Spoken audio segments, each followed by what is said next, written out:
법원에 있는 판사들 정말 반성해야 됩니다.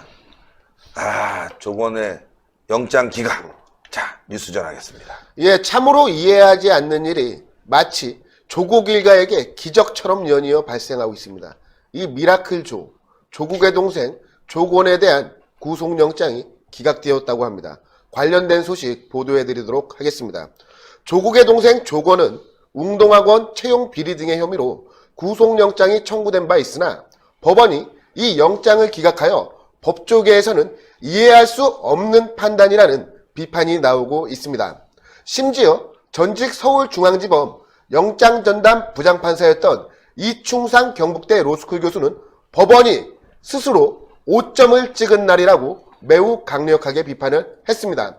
조국 동생 조건은 웅동학원 교사 채용 대가로 2억 원을 받고 허위 소송을 벌여 웅동학원에 100억 원대의 막심한 손해를 끼친 혐의를 받고 있는 상황입니다. 그러나 명재권 서울중앙지법 영장전담 부장판사는 배임 혐의의 다툼의 여지가 있고 광범위한 증거 수집이 이루어졌으며 배임 수재 혐의를 인정하는 점, 그리고 건강 상태 등을 이유로 구속영장을 기각하는 매우 납득하기 어려운 판단을 내렸습니다.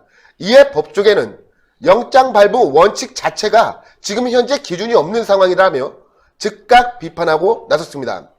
특히 배임 수재 부분에 관련해서는 채용 대가로 2억 원을 전달한 브로커 2명은 이미 구속이 되었는데 그 주범격인 조건을 불구속한 것은 법 상식에 맞지 않는다는 비판을 내놨습니다.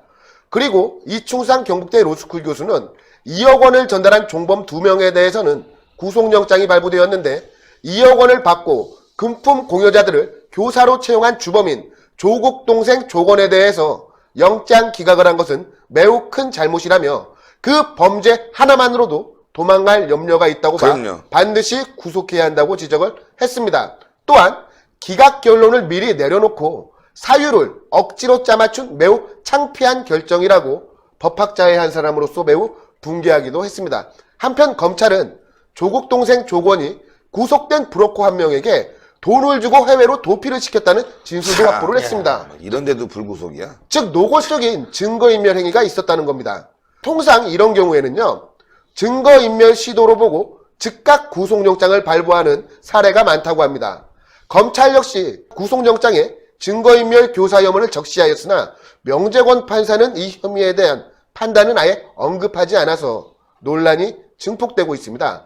검찰은 또한 영장심사 하루 전에 건강상의 이유로 심사 연기를 요청한 조국 동생 조건에 대해서 건강상 문제가 없다고 판단해 부산의 한 병원에 있던 그를 구인해 서울로 데려왔으며 조건은 영장심사를 포기한 바가 있습니다. 근데 여기서 신기한 것이 나옵니다. 통상 조국 동생 조건과 같이 영장심사를 포기한 피의자에 대한 구속영장이 기각된 전례는 거의 없다고 합니다. 100%라고 합니다. 다 구속이랍니다. 네, 100% 구속. 지난 2015년부터 2017년 3년 동안 서울중앙지법 통계를 보면 조국 동생 조건처럼 영장심사를 포기한 피의자 32명 전원 구속영장이 발부가 되었습니다. 즉 저희 신 대표님께서 말씀하신 대로 100%라는 겁니다. 그런데 이 100%가 조국의 가족들은 피해가고 있습니다.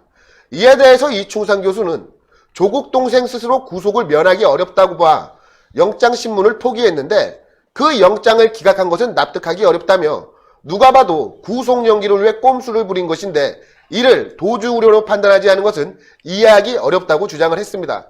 그리고 혹시 지역 문제 때문에 조국과 조국 일가를 비판하는 것 아니냐, 진영 논리에 빠진 것 아니냐 이런 발언들이 나오니까 나는 전라도 사람이고 처가도 전라도라고 밝혔습니다.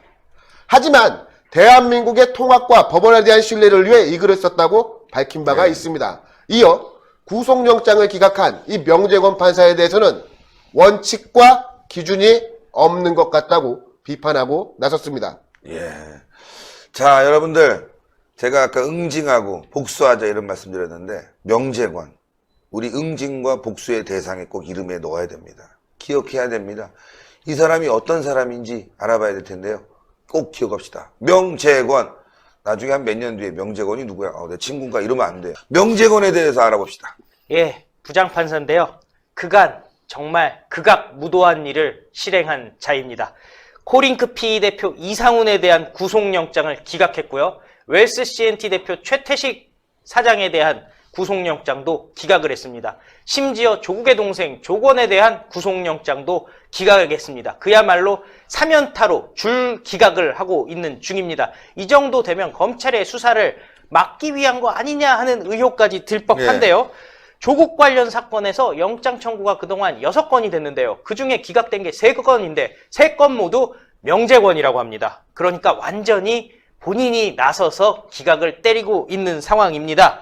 그런데요, 이 사람이요, 그동안 소위 말하는 적폐 수사는 구속영장을 발부를 해왔습니다. 양승태 전 대법원장에 대해서 사법행정권 남용으로 구속영장 발부했고요. 박병대 대법관에 대해서도 압수수색영장 발부를 했고요. 고영환 대법관에 대해서도 압수수색영장 발부했습니다.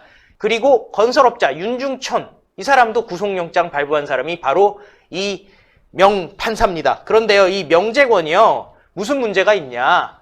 이 사람을 영장 전담 판사로 임명한 민중기 서울중앙지법원장이 우리법연구회 출신입니다. 사실 생각해보면요, 그동안 이 명재권이라는 사람이 원래 검사 출신이라는 거죠. 그래서 검찰청에서 9년이나 근무한 검사인데 이 사람이 판사로 전직을 합니다.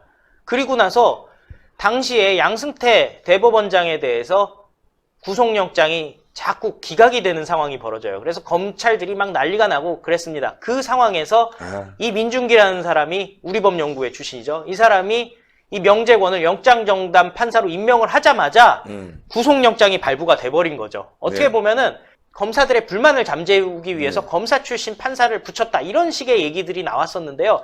단순히 그 수준이 아닌 것 같습니다. 지금 와서는 완전히 180도 바뀌어버린 겁니다. 이제는 지금 정권의 어떤 입장을 고려를 해서 지금 아까 얘기했듯이 뭐 100% 발급되는 영장까지도 기각을 하고 있는 상황이니까 이게 지금 이제는 검사에 대한 자기 빚 다 갚았다, 이제는 나 적폐 수사하고 어느 순간 되면은 또 지금 정권이랑 꿍짝이 맞아서 좋은 자리 또 가야지, 뭐 이런 거 아니겠습니까? 그러니까. 웬만한 검사들이요, 끝까지 검사하지 9년 동안 검사하던 사람이 판사로 전직하는 거 잘 보기 힘들거든요. 그리고 잘 생각해 보시면은 일반적으로 판사들이요, 권력력이 좀 약해요.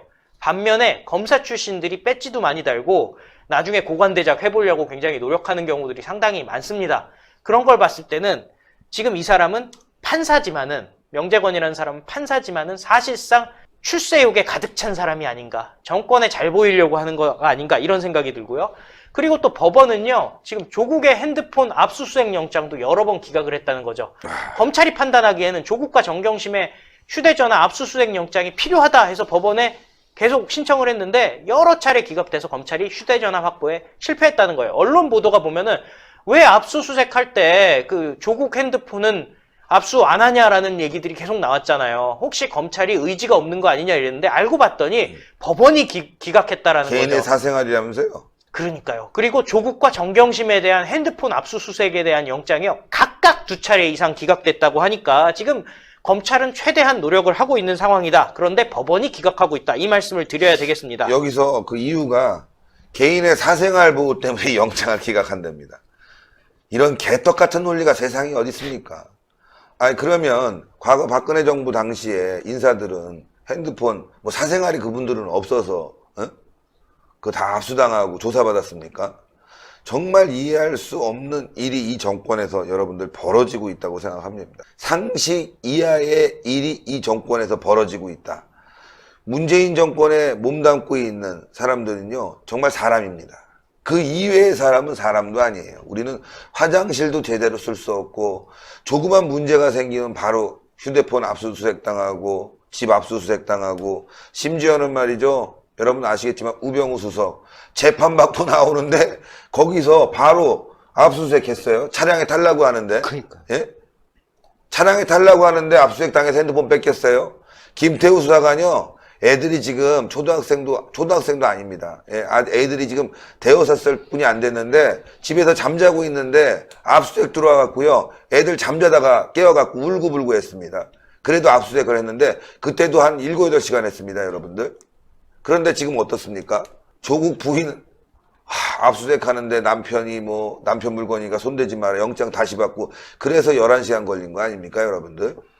근데 핸드폰도 압수수색 못해요? 저는 그날 핸드폰 압수수색 한 줄 알았네. 핸드폰은. 예? 그런데 그게 개인의 사생활 침해?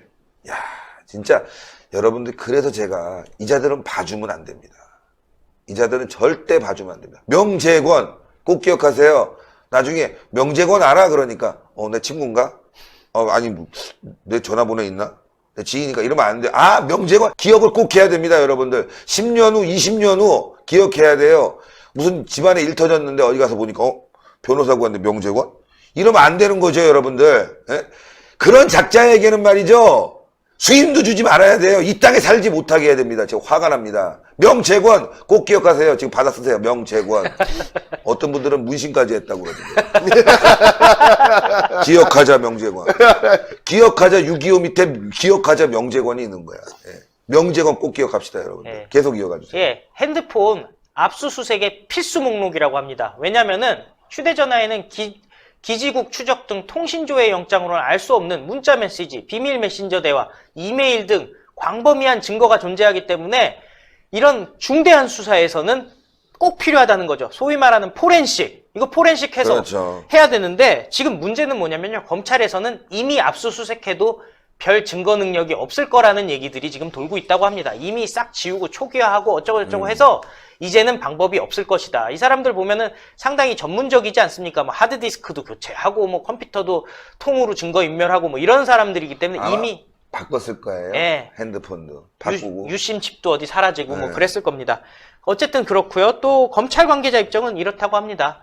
그 민감한 내용, 그러니까 국정 운영과 민감한 내용이 있을 가능성이 있는 조국 핸드폰은 몰라도 정경심 핸드폰 압수까지 법원이 제동하는 것은 이해하기 어렵다. 그러니까 법원이 왜 저런 식의 소리를 하는지 모르겠다. 그리고 그러다 보니까 검찰이요, 교사 채용 비리에 연루된 종범 2명이 금품수수만으로도 구속이 됐는데, 지금 금품수수 사실을 자백한 주범이 영장 심사를 포기했는데도 영장이 기각된 거 납득하기 어렵다 하면서 검찰이 정면으로 명재권에 대해서 반발하고 있습니다. 네. 법원에 대해서 반발하고 있습니다.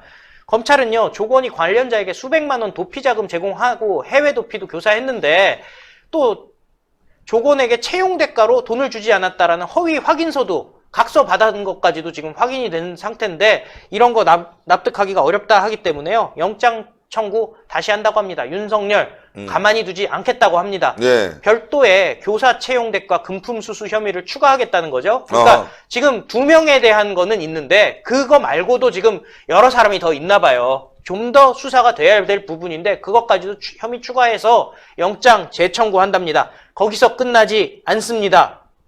조국의 어머니 박종숙 운동학원 이사장에 대한 조사가 필요하다고 검찰이 지금 판단하고 있다고 합니다. 그렇죠. 돈 받았으니까. 예, 조국 엄마도 윤석열은 조사한다고 합니다.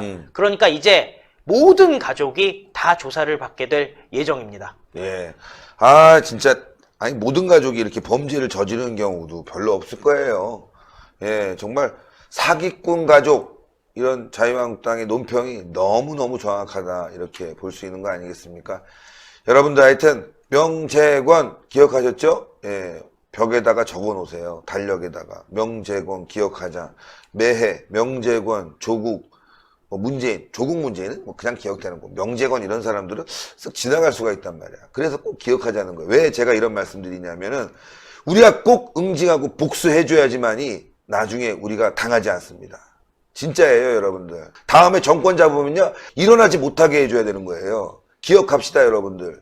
안 그러면요, 또 당합니다. 예? 또 우리는 탄핵과 같은 일을 겪습니다.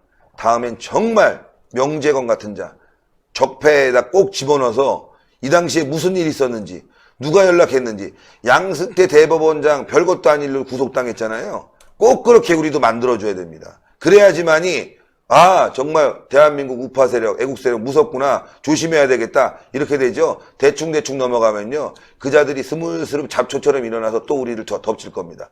꼭 기억합시다. 명재권. 적었어요? 받아서 적어 놓으세요. 꼭 적어 놓으세요. 명재권. 왜냐? 뭐 문재인, 조국 이런 작자들은 다 기억하지만 까먹을까봐 그래요. 제가 다시 한번 말씀드리고. 꼭 기억하세요. 저도 나중에 꼭 기억했다가 다시 한번 1년 뒤에 방송할게요. 여러분들. 그자가 어떻게 살고 있는지, 예? 법복 벗으면 뭐 하고 있는지 꼭 기억합시다. 여러분들. 알았죠? 예. 신의 한 수의 구독, 좋아요, 알림 방법입니다. 보실 영상을 눌러주세요. 아래의 구독 버튼을 눌러주세요. 그럼 종 모양이 나옵니다. 그 종 모양을 눌러주시면 신의 한 수의 새로운 영상들이 알림이 울립니다. 그리고 엄지척 좋아요 버튼을 눌러주세요.